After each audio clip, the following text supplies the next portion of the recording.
आज के इस वीडियो में हम लोग देखने वाले हैं क्लास 8 साइंस चैप्टर नंबर 6 घर्षण के कारण इस अध्याय का क्वेश्चन आंसर। तो चैनल पर नए हैं तो चैनल को सब्सक्राइब और इस वीडियो को लाइक कर लीजिएगा। चलिए हम लोग इस अध्याय का क्वेश्चन आंसर जानते हैं। तो हमारा जो यहाँ पर जो हमारा क्वेश्चन नंबर 1 है अभ्यास का, वह कौन सा बल गतिशील गेंद की गति को मंद करता है? तो कौन सा बल? तो घर्षण बल। घर्षण बल आंसर हो जाएगा इसका। क्वेश्चन नंबर 2 है घर्षण बल क्या है? तो उत्तर हम लोग देखते हैं। तो हम लोग उत्तर इसका देख लिए कि घर्षण बल गतिशील गेंद की गति को क्या करता है? तो मंद करता है। अब हम लोग क्वेश्चन नंबर 2 जानते हैं। क्वेश्चन नंबर 2 जो है वह घर्षण बल क्या है? तो उत्तर में लिखेंगे किसी वस्तु पर लगने वाला वह बल जो हमेशा गति को विरोध करता है। गति का मतलब देखिए, जैसे गेंद चल रहा होता है तो उसका विरोध करता है, उसको रोकता है, उस विरोधी बल को घर्षण बल कहते हैं। ठीक है, घर्षण बल क्या है? किसी वस्तु पर लगने वाला वह बल जो हमेशा गति का विरोध करता है। जैसे गेंद जा रहा है, इसको रोक दिया, यहाँ पर माने ये गेंद उधर से आ रहा है और इसको यहाँ पर रोक दिया, तो यही हमारा क्या कहलाएगा? घर्षण बल। अब हम लोग नेक्स्ट क्वेश्चन देखते हैं। प्रश्न नंबर यहाँ पर हमारा 3 है। क्वेश्चन नंबर 3, स्थैतिक घर्षण एवं सर्पी घर्षण में अंतर बताना है। स्थैतिक घर्षण और सर्पी घर्षण क्या होता है, इसमें आंसर बताना है। घर्षण जो 2 प्रकार के होते हैं उसमें उसके में दोनों में अंतर बताना है। तो उत्तर में लिखेंगे जब किसी वस्तु को विराम की स्थिति में गति में लाने का प्रयास किया जाता है तो उस स्थिति में लगने वाला बल जो होता है वह घर्षण बल को स्थैतिक घर्षण बल कहते हैं। स्थैतिक मतलब क्या? वहाँ स्थान पर जब जब किसी वस्तु विराम की स्थिति में गति में लाने, विराम कर रहा है वस्तु को गति में लाने की प्रयास किया जाता है तो उस स्थिति में लगने वाला बल को क्या कहते हैं? स्थैतिक घर्षण बल कहते हैं। आगे हम लोग देखते हैं। क्वेश्चन नंबर जो हमारा यहाँ पर 4 है वो देखिए यहाँ पर है हमारा। देखिए यहाँ पर है घर्षण बल की दिशा क्या होती है? घर्षण बल की दिशा जो होती है वह क्या होती है? तो घर्षण बल की दिशा हमेशा गति के विपरीत होती है। जो गति होता है उसका उसका उल्टा होती है। ठीक है, विपरीत होती है। आगे हम लोग देखते हैं। 5 नंबर जो हमारा क्वेश्चन है वह है जब गेंद को समान वेग से फेंकेंगे तो गेंद क्यों बाकी समतल सतह पर लंबी दूरी तय करता है, कच्ची सड़क पर कम दूरी तय करता है, और जो ईंटे की सड़क होती है उस पर ज़्यादा दूर, कंकरी सड़क पर बहुत कम दूरी तय करता है? तो हम लोग इसका उत्तर देखते हैं। तो आप लोग उत्तर में लिखेंगे जब गेंद को समान वेग से फेंकते हैं तो गेंद पक्की समतल सतह पर लंबी दूरी तय करता है, क्योंकि पक्की समतल सतह की प्रकृति चिकनी होती है। कैसी होती है? चिकनी, जिसके कारण घर्षण बल कम लगता है। ठीक है, क्वेश्चन नंबर 2 का आंसर क्या लिखेंगे?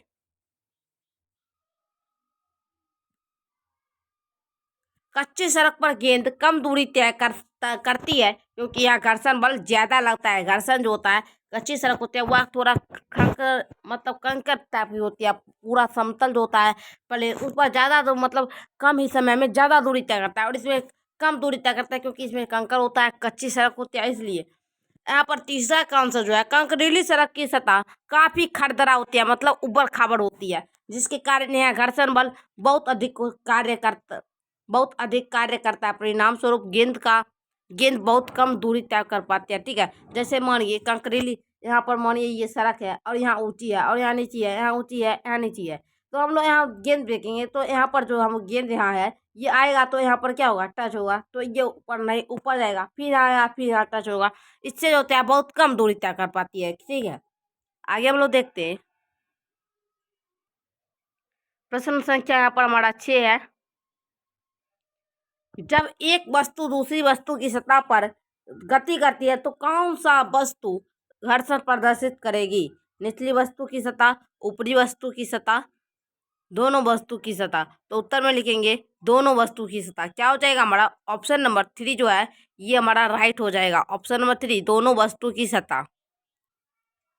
क्वेश्चन नंबर जो हमारा यहाँ पर 7 है वह देखिए यहाँ पर है खिलाड़ी द्वारा जूतों में कांटी का प्रयोग क्यों किया जाता है? खिलाड़ी को जो जूते होते हैं उसमें कांटी का प्रयोग क्यों किया जाता है? तो कांटी जमीन में घुस जाते हैं जिसके कारण जूता और जमीन में बहुत अच्छी संपर्क स्थापित हो जाता है। परिणाम स्वरूप घर्षण बल का मान अधिक हो जाता है और खिलाड़ी फिसल नहीं पाते हैं, अपनी क्षमता के अनुसार प्रदर्शन कर पाते हैं। इसलिए जो होता है उनको खिलाड़ी के जूतों में कांटे का प्रयोग किया जाता है। ठीक है, आगे को हम लोग देखते हैं। प्रश्न नंबर हमारा जो 8 है वो यहाँ पर कह रहा है कि घर्षण जो होता है वह हानिकारक वस्तु घर्षण हानिकारक वस्तु है पर अनिवार्य है। कैसे, क्यों है?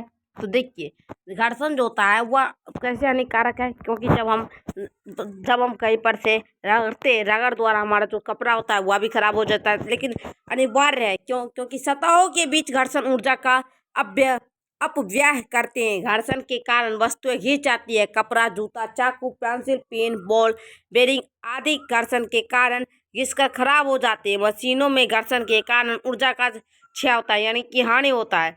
दूसरी तरफ बिना घर्षण के पृथ्वी पर चल नहीं पाएंगे। ठीक है, बिना अगर घर्षण नहीं होगा तो हम लोग पृथ्वी पर चलेंगे ही नहीं। वाहन सड़क पर दौड़ नहीं पाएगी।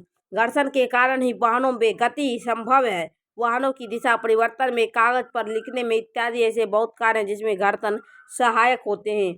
ठीक है, इसलिए घर्षण हानिकारक है परंतु अनिवार्य है। आप लोग स्क्रीनशॉट ले लीजिए। आगे हम लोग देखते हैं। प्रश्न नंबर यहाँ पर हमारा 9 जो है वह है यहाँ पर धारा रेखीय आकृति से आप क्या समझते हैं? धारा का रेखीय जो आकृति होती है उससे आप क्या समझते हैं? हवाई जहाज की आकृति या नाव जहाज की विशेष आकृति क्यों प्रदान की जाती है? जहाज को विशेष वैसी आकृति क्यों प्रदान की जाती है? तो उत्तर में लिखेंगे आप लोग तरल पदार्थ जैसे गैस हुआ, द्रव हुआ में गति करने वाली वस्तुओं की आकृति को विशेष रूप प्रदान किया जाता है, जिससे घर्षण के मान को कम किया जाता है। इसी विशेष आकृति को धारा रेखीय आकृति कहते हैं। हवाई जहाज, ठीक है, इसका प्रयोग होता है हवाई जहाज जैसे नाव जहाज की धारा रेखीय आकृति दिया जाता है। नाव जहाज की धारा रेखीय आकृति दिया जाता है ताकि हवा तथा जल से कम अवरोध या घर्षण हो सके। घर्षण कम होने से ऊर्जा का क्षय कम होता है और आसानी से यह एक स्थान से दूसरे स्थान तक गमन कर पाते हैं। ठीक है, तो आगे हम लोग देखते हैं। क्वेश्चन नंबर जो हमारा आगे है 10 वो है यहाँ पर खाली स्थान को भरे। घर्षण वह बल है जो गति को डैश करता है। तो गति को क्या करता है? विरोध। गति का क्या करता है? विरोध करता है। चिकनी सतह की अपेक्षा रुखरी सतह पर घर्षण डैश उत्पन्न होती है। तो चिकनी सतह की अपेक्षा रुखरी कम उत्पन्न होती है। ठीक है, अधिक उत्पन्न होती है। तो देखिए